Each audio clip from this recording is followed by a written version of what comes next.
What ho everybody, Ian here. It's been a while, been a couple of weeks what with vacation and running my fastest half marathon in 10 years and putting myself in hospital with heat exhaustion, running a 5k in too hot a weather. So I'm trying to remember what I have been up to these past 2 weeks, and well, I've got this. This is like the add-on section of the Kuru layout. I mean, this is a new, as I told you before, we cutting this section away and lengthening the layout just a bit so that I can use this head shunt here. So anyway, I made this and it just slides into place like that, and I'll go through how I built it. So it's pretty basic because the whole thing is built of foam core. So as everything was, the height was already established with layers of foam core underneath the 10mm foam core baseboard. I put this.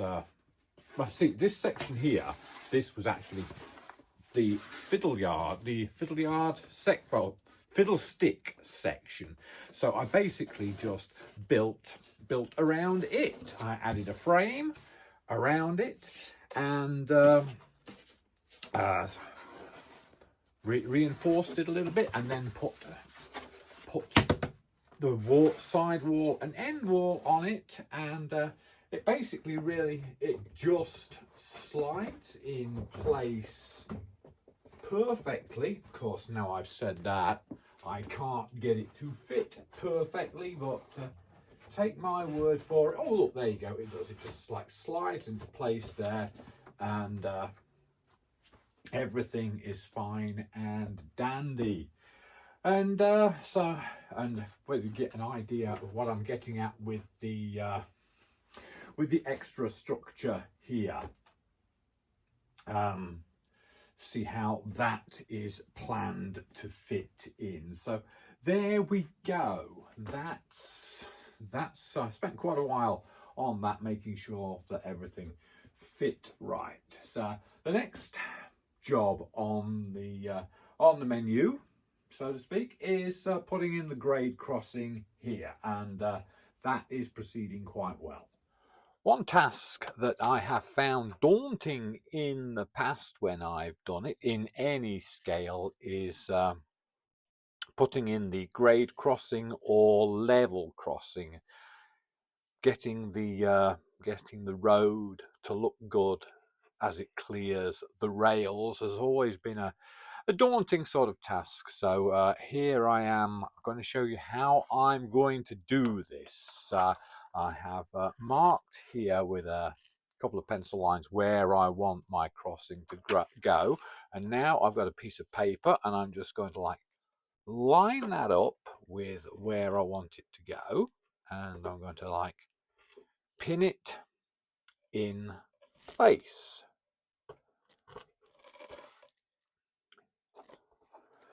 Just like that. And now, well, I'm just going to go through here and press the rail down on the paper down onto the rails. So you are going to mark the paper with the rail. As easy as this. You'll catch all the frog, the V, and all the check rails and everything. Always go a little bit further than you actually need to, and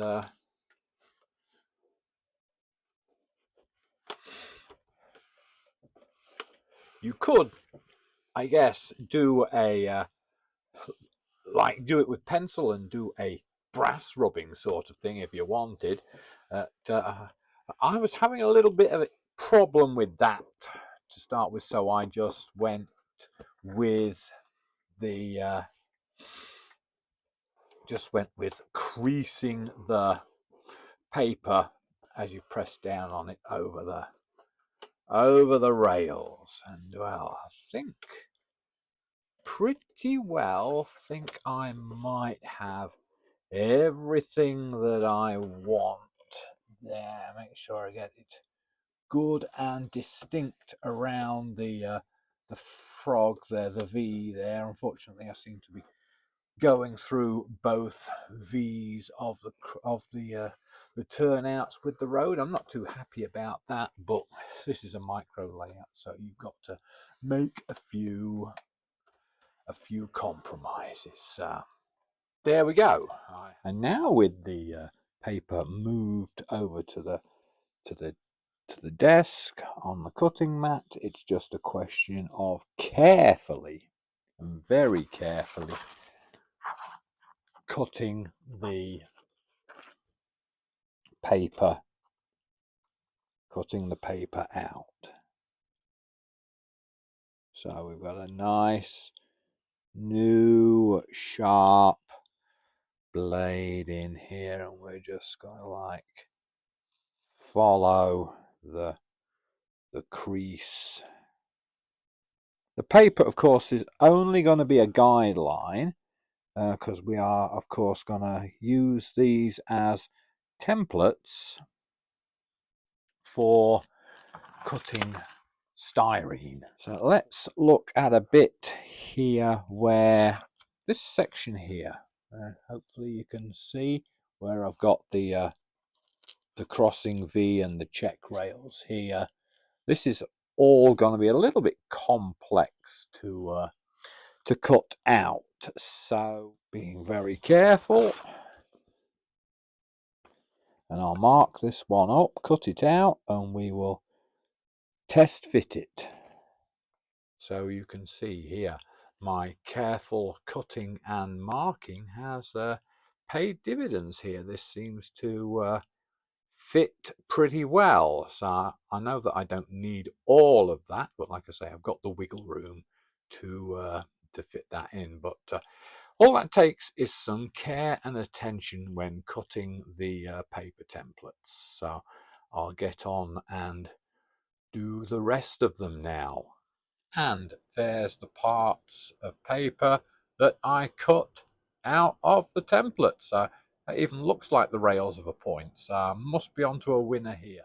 There we go. The roadway is cut. The templates for the roadway is cut. So next thing to do will be just to like fine tune those just a little tiny bit more, and then cut the road surface out of styrene. So yeah, really happy with the way that has turned out, and hoping for trouble-free running through the road there, through the grade crossing. There we are then, we have the grade crossing fitted in place. Locomotives and stock run through it and don't derail, so win for that. So we can now get on and put some spackle down for the road surface, for the general ground contours of the yard there, and we can really crack on with the Kourou Micro now. So I now have an important announcement to make. So bear with me a minute.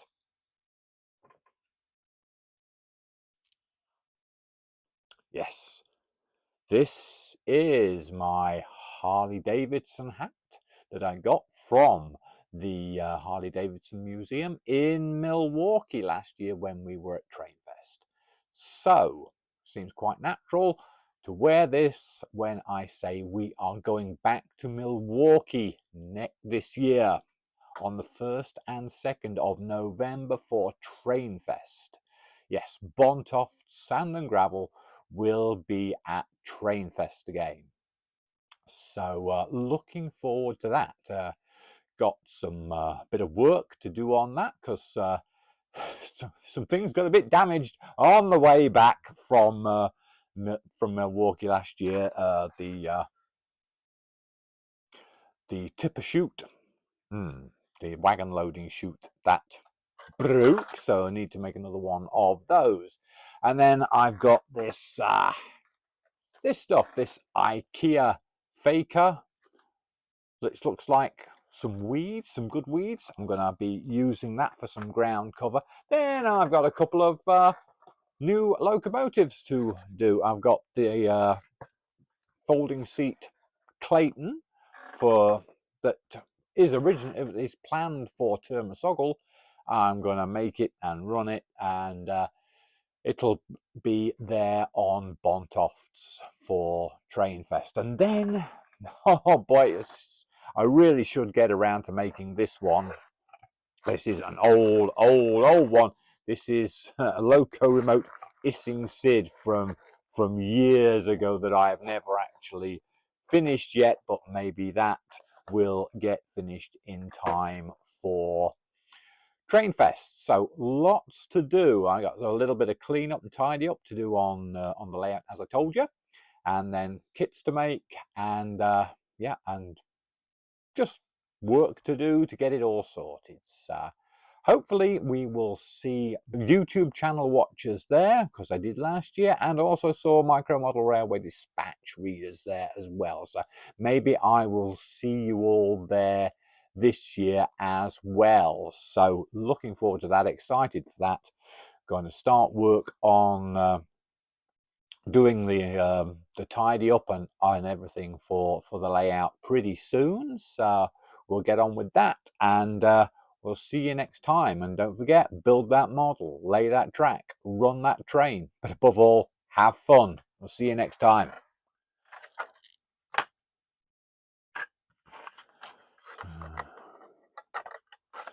So that goes there.